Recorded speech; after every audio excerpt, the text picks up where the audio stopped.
Halo Gebuders, gimana kabarnya? Rokok masih aman? Kembali lagi bersama saya, Mac.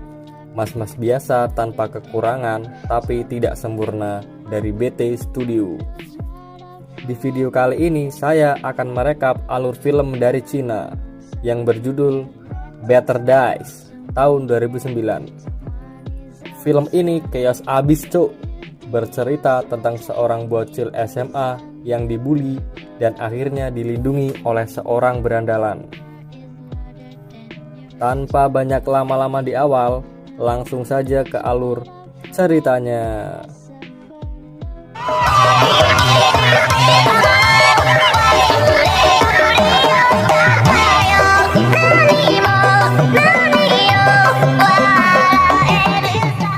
Film diawali dari 60 hari sebelum ujian Gaokao. Ujian Gaokao adalah ujian masuk ke universitas negeri di Cina. Kalau di Indo mirip seperti SBMPTN mungkin. Lanjut kedua bocil SMA yang sedang membawa susu untuk kelasnya. Kemudian ada satu hal terjadi di sekolah tersebut. Di sekolah itu ada salah satu siswinya yang bunuh diri loncat dari lantai 6. Saat semua siswa sedang menjadi netizen jurnalisme atau moto-moto si korban untuk di-share di sosmed, ada satu siswi yang menghampiri jasad korban lalu menutupi jasadnya dengan jaket. Dia adalah Chanian, tokoh utama di film ini. Kita panggil saja Nian untuk mempermudah. Keesokan harinya, Nian diinterogasi polisi terkait kejadian kemarin. Siswi yang bunuh diri kemarin adalah teman Nian. Dia bunuh diri karena dibully di sekolah. Nian yang takut tidak memberikan info itu ke polisi dan kembali ke kelasnya. Nian mulai mendapatkan tekanan di sekolah. Kursi dikasih darah, diejek, dan difoto terus dihajar sepulang sekolah.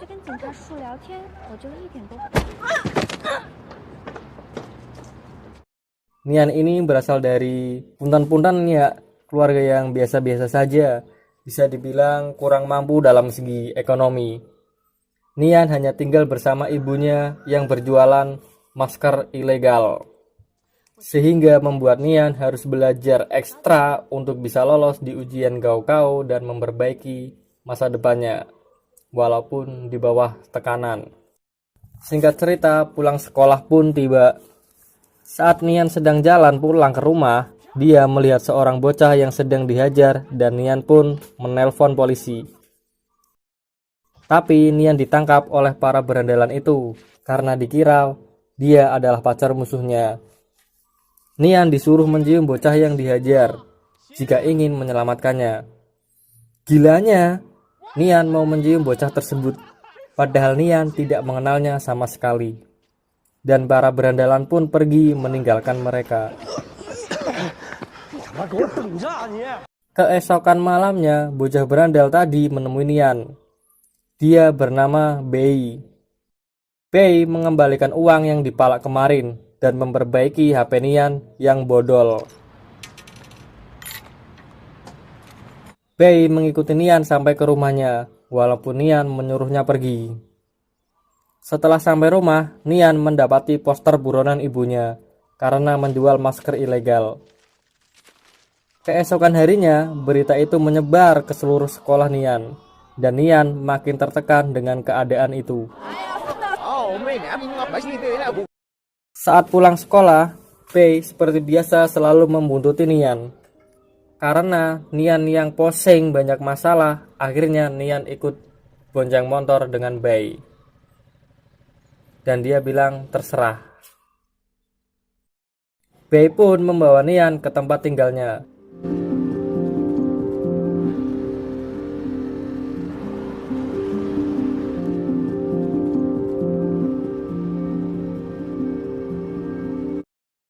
Setelah mereka sedikit ngobrol, Bei marah karena Nian berkata kalau Bei tidak punya sopan santui.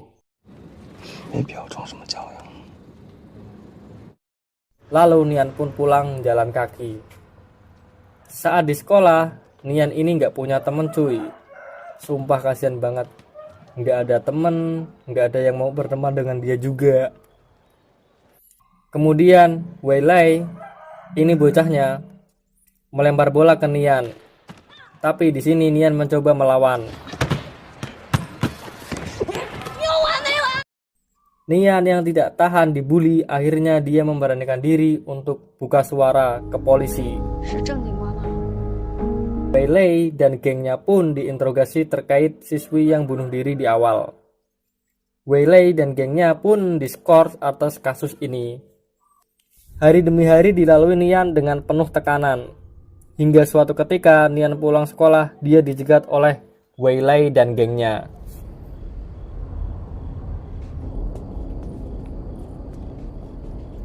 Nian pun lari dan mengumpat di tong sampah.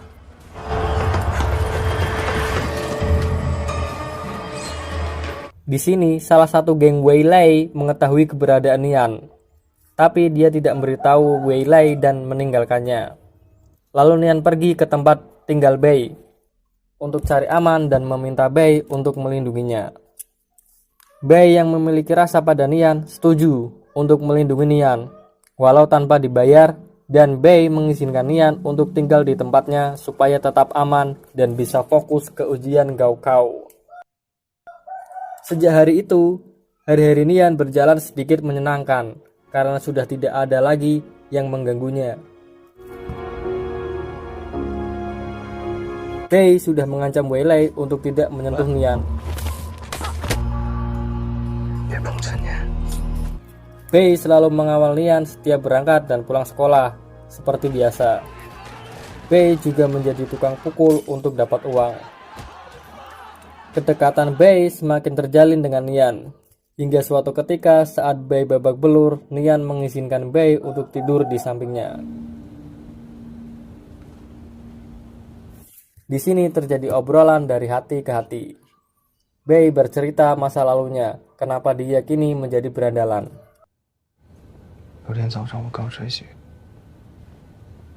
Momen demi momen mereka lewati sehingga menimbulkan suatu chemistry yang susah dijelaskan. Intinya mantap lah, penonton dibawa ikut merasakan chemistry itu.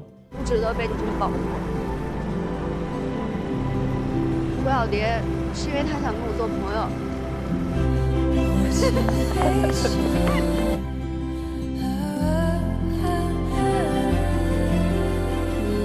想不想？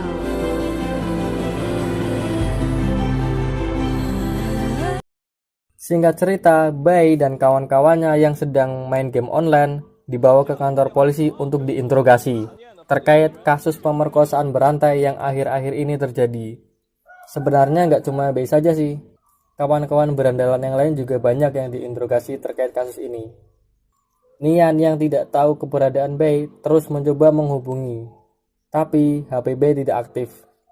Nian yang tanpa pengawasan Bei dihajar dan dijadikan bulan-bulanan Wei Lai dan gengnya yang dendam kepada dirinya. Tidak hanya itu, Nian juga ditelanjangi dan divideo, terus rambutnya digunting acak-acakan, buku sama bajunya juga disobek-sobek. Bei yang telah dibebaskan pulang. Saat melihat Nian acak-acakan, Bei marah besar dan emosinya tak terkontrol. Lalu Nian memeluknya dan menenangkan Bei.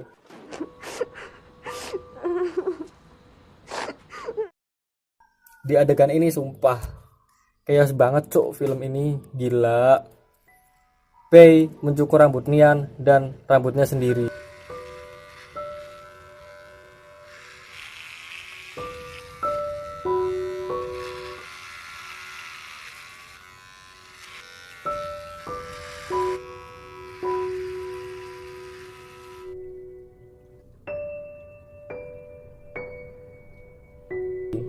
Lalu motoran menikmati malam, bernet ride ria. Hari-hari berlalu hingga tiba hari H ujian Gaokao. Hujan turun dengan derasnya, tapi semua siswa tetap antusias dan bersemangat mengikuti ujian tersebut.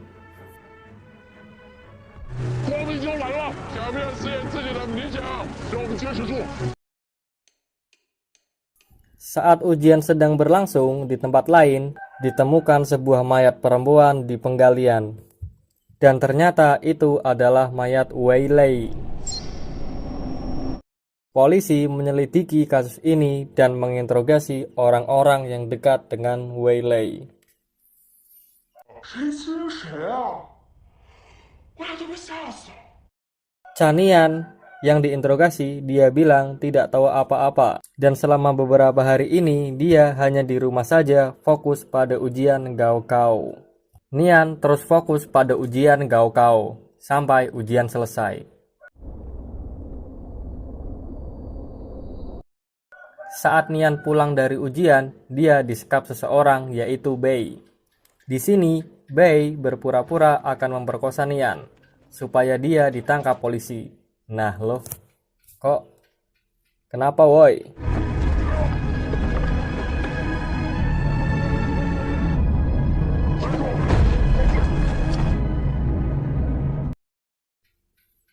Bei diinterogasi dan ditetapkan sebagai terdakwa atas kasus pemerkosaan berantai dan pembunuhan Wei Lei. Tapi kenyataan yang sebenarnya, Nianlah yang membunuh Wei Lei tanpa sengaja. Saat itu, Wei Lei menemui Nian dan memohon kepada Nian untuk tidak melaporkannya ke polisi. Wei Lei akan memberikan apa saja untuk itu, dan Nian hanya meminta Wei Lei tidak datang lagi di hidupnya. Lalu Nian meninggalkan Wei Lei, tapi Wei Lei mengikuti Nian dan terus mengoceh sehingga membuat Nian kesal dan mendorongnya hingga jatuh. 哎，你确定你不要钱吗？你收了钱我也放。 Kepalanya terbentur-bentur dan end. Finish him. Clover. Kemudian Nian cerita semuanya kepada Bei, sehingga Bei membuat alibi bahwa seakan-akan Bei lah yang membunuh Wei Lei. Alibinya adalah Bei menempatkan dirinya sebagai tersangka utama dengan memanfaatkan kasus pemerkosaan berantai, supaya Nian benar-benar lepas dari jeratan hukum. Dan seakan-akan Bei lah yang membunuh Wei Lei. Bei melindungi Nian karena menurutnya Nian lebih memiliki masa depan daripada dirinya. Tapi polisi tidak sebodoh itu, Ferguson. Sekarang Nian ikut diinterogasi juga oleh pihak kepolisian. Di sini Nian terus memberikan alibi bahwa dirinya tidak kenal dengan Bei dan dia adalah korban. Akhirnya Bei pun ditetapkan sebagai tersangka dan dimasukkan ke dalam hotel Prodeo. Hari kelulusan pun tiba dan Nian mendapat nilai yang bagus di ujian Gaokao, sehingga Nian bisa mewujudkan mimpinya dan harapan Bei. Suatu hari polisi datang menemui Nian dan berkata bahwa Bei akan dihukum mati karena perbuatannya. Nian yang mengetahui itu menangis dan mengusir polisi itu. 滚！滚！ Lalu mas polisi memeluk Nian dan berkata bahwa dia hanya berbohong. Bei hanya akan dihukum puluhan tahun saja karena masih di bawah umur. Lalu Nian dibawa polisi itu menemui Bei di penjara.